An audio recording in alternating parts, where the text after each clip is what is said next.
Today we will be talking about the design features of language. The questions that we will answer through design features of language are: what's the difference between language and communication? How do we know that animals don't have language? Um, so these two questions will be answered through two lectures. The first lecture is on the design features of language, and the second lecture is on the animal communication.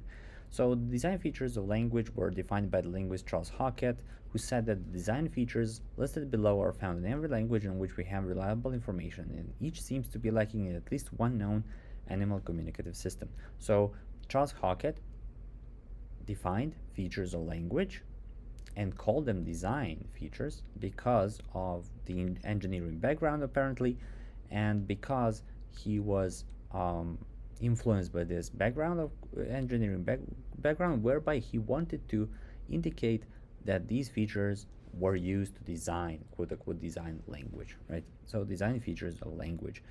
Um, the following properties that Hockett argued characterize human language. So there are 16 design features of language.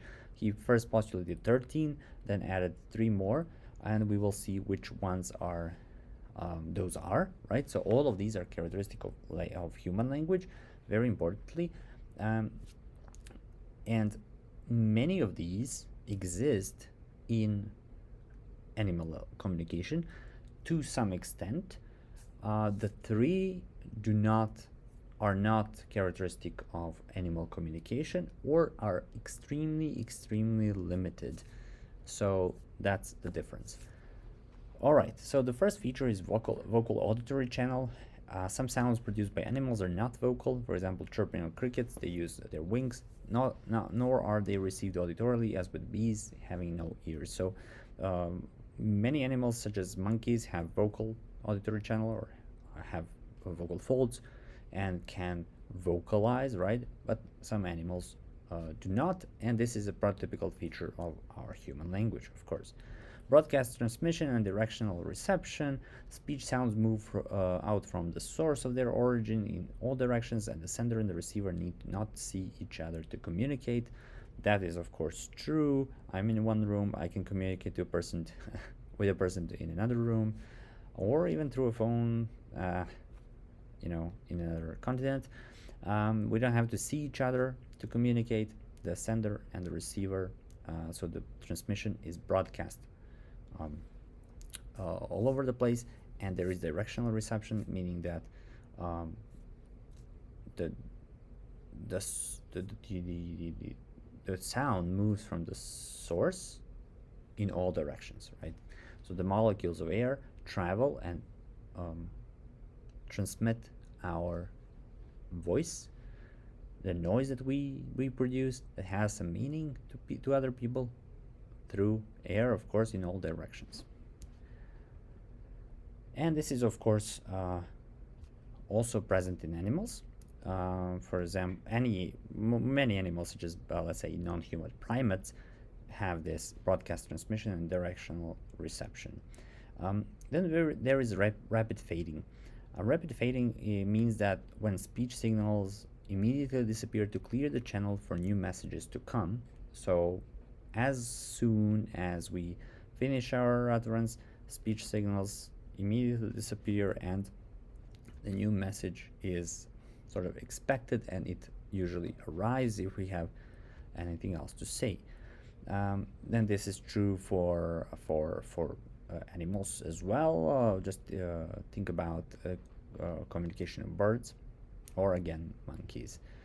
Um, Interchangeability. Participants can be transmitters and receivers. The same with animals, right?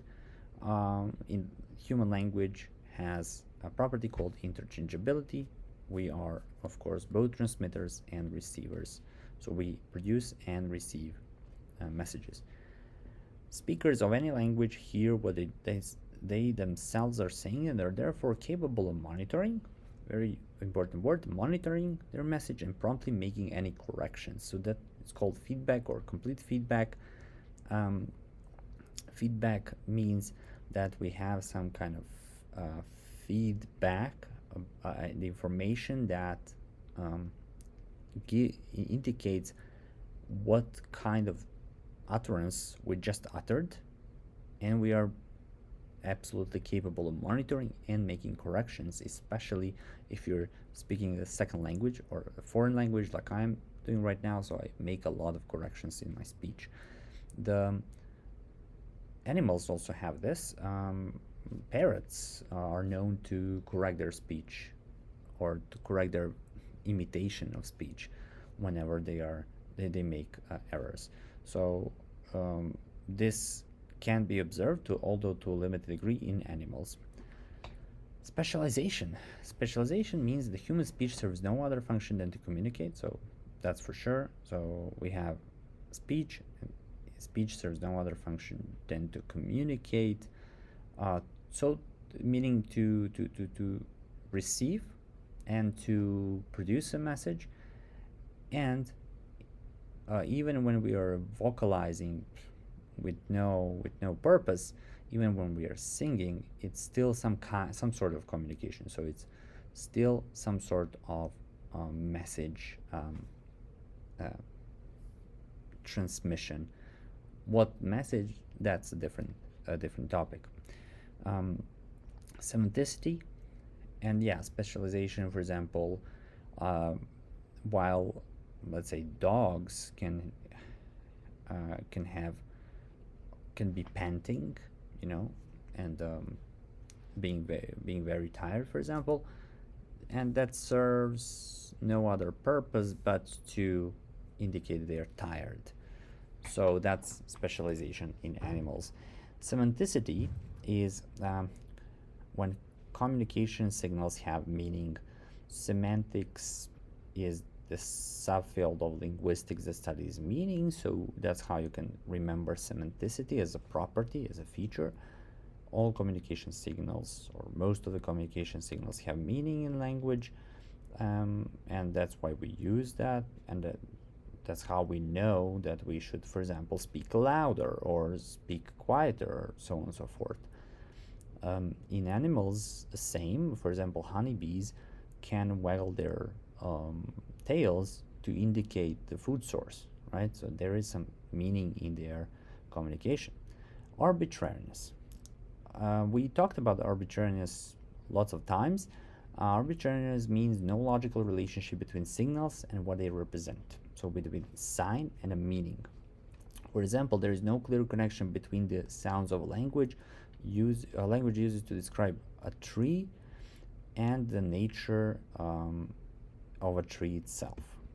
Meaning that this is a tree and there is no logical connection, no reason why this is called a tree and why this is written a TREE and why it's said tree or Baum in German or Derevo in Russian, for example. So there is no logical connection between these sounds and the meaning of the word.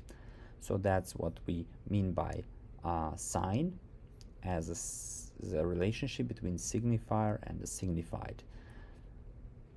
All right, so language is absolutely capable of this. There is also regional arbitrariness. So arbitrariness exists in across countries, even across provinces, across the city, across even just a small region, a small, let's say, building. So we can say that some people say pop, some other people say soda. In America, the north usually says pop.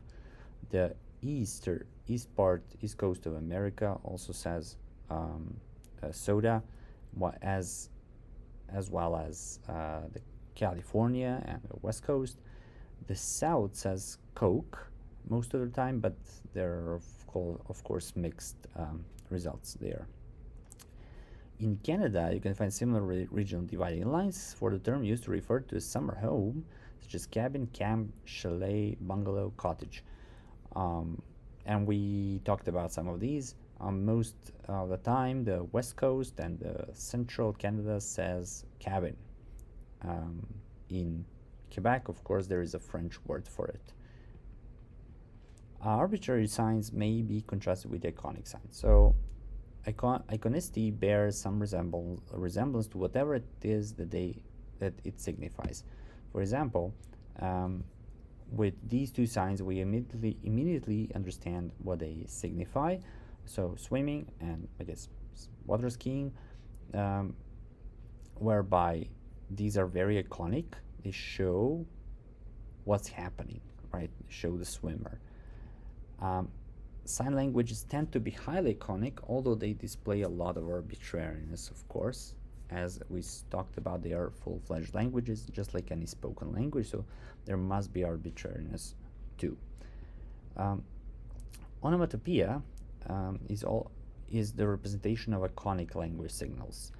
For example, a cock-a-doodle-doo, cocorico, and cucurico in three different languages will have different signals for the same meaning, right?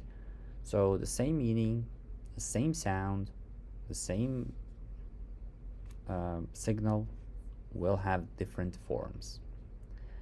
But there is still an element of arbitrariness in this signal form, even in onomatopoeia. Who is to say that this should be cucurico, right? You cannot 100% map sound to this sound that we heard to the form, right?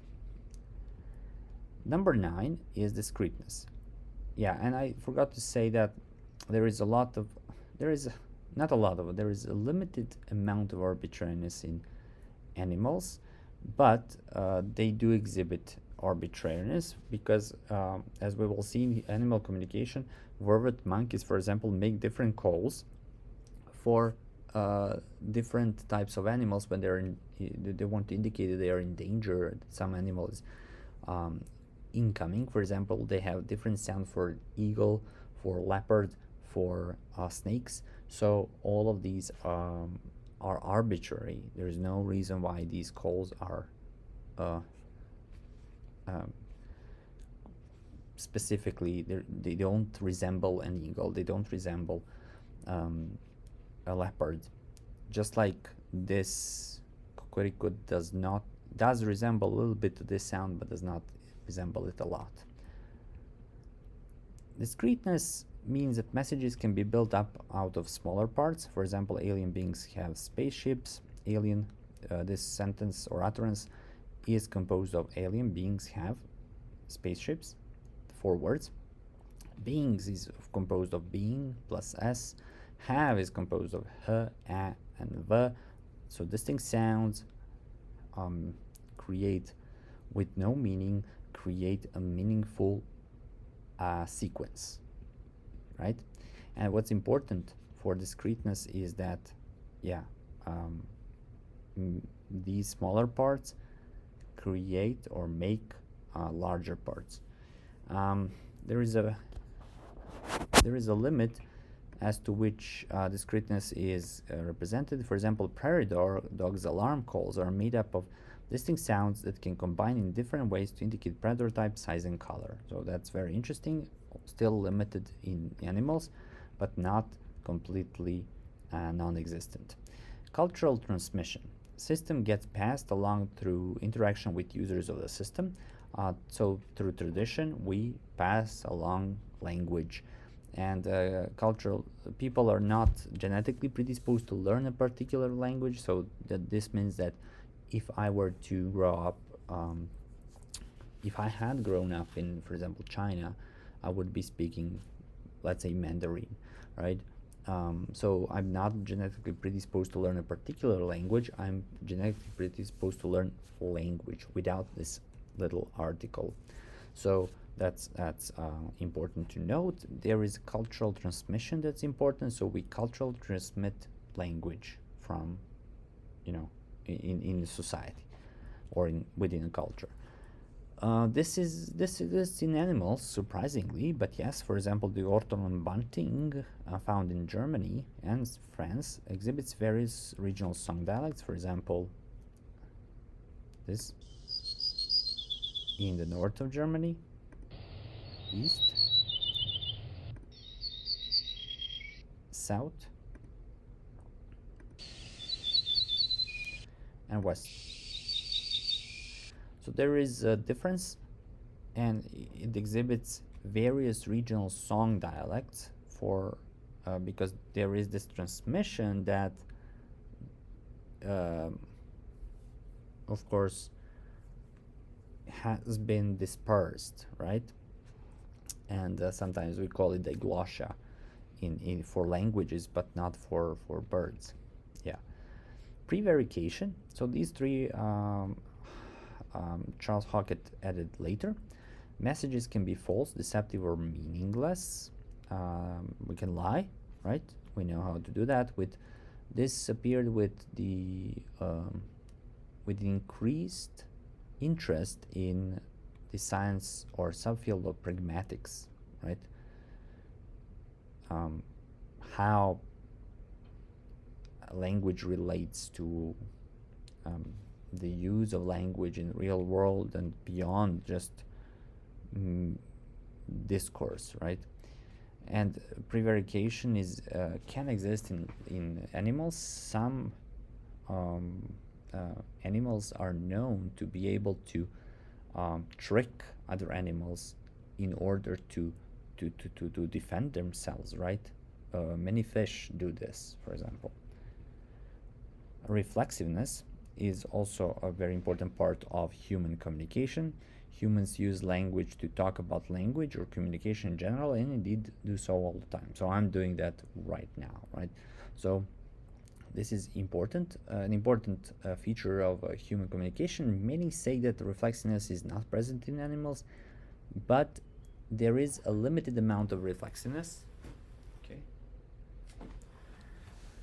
that's present. And for example, rats in a lab can reflect on their behavior, on what they received as the treatment, to change the path towards a food source, for example. That is considered limited, very limited reflexiveness, but still a part of their of learning, so to say. And when we say learning, there is learnability. Any human speaker can potentially learn any human language. That's important.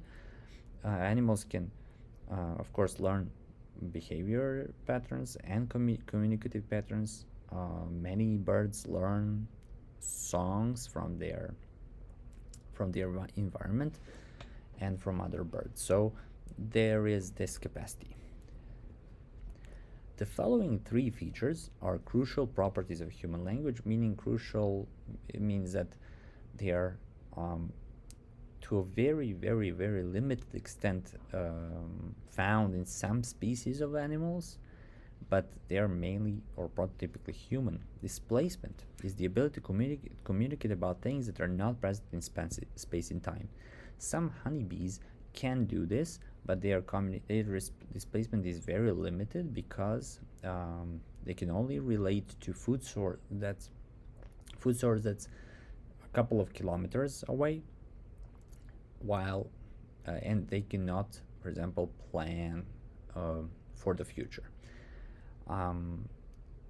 So they can their communication displacement is limited. Productivity, creativity, it's our ability to produce and understand messages that have never been expressed before. So we can think of any sentence that has never been said before, such as, I don't know, a purple frog is smilingly talking about Canadian society, right? So I assume nobody has ever heard the sentence before, but we're able to produce it. Not only sentence, words as well, right? New expressions with new meanings are constantly coming into existence. Yeah, the latest one that I've heard from my niece is Sigma Boy, which you can check out what it means, but it's a new thing for new generations. And finally, we have duality of patterning. Human language is organized on two distinct levels: level of meaningless sounds and level of meaningful parts of a language. That's why it's called duality of patterning. So think about it as meaningless sounds meaningless sounds and meaningful parts. So duality of organization.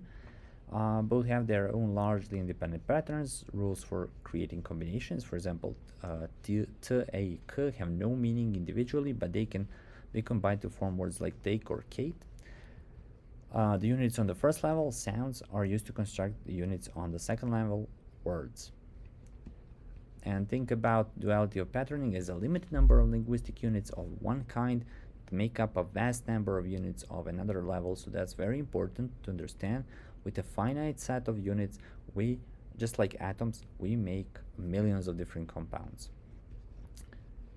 Yeah, and I explained why this is called duality of patterning, because of the contrast between small meaningless and large meaningful. We talked about rutabaga and used in The Simpsons. Yeah, this word is one morpheme, surprisingly. Turnip that usually produces a large yellowish root, but there is a meaning of this word, and it's composed of meaningless parts such as r, u, t, b, a, g, this r should be upside down. So yeah, think about that. But yes, it's definitely composed of meaningless sounds such as speech sounds, or phonemes, right?